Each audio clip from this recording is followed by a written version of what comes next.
Boat నెక్కగలవా పోనరహరి తెడ్డు వేయగలవా? పూర్తి వివరాలకు చదవండి రేపటి సాక్షి దినపత్రిక. ఎగువన కురుస్తున్న భారీ వర్షాలతో మహబూబ్ నగర్ జిల్లాలోని ప్రియదర్శిని జూరాల ప్రాజెక్టుకు మళ్లీ వరద పెరుగుతోంది.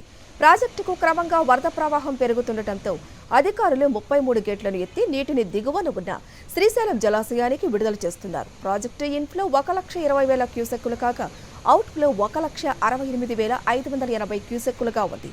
పూర్తిస్థాయి నీటి సామర్థ్యం 318.516 మీటర్లు కాగా ప్రస్తుత నీటి సామర్థ్యం 318 మీటర్లుగా నమోదైంది.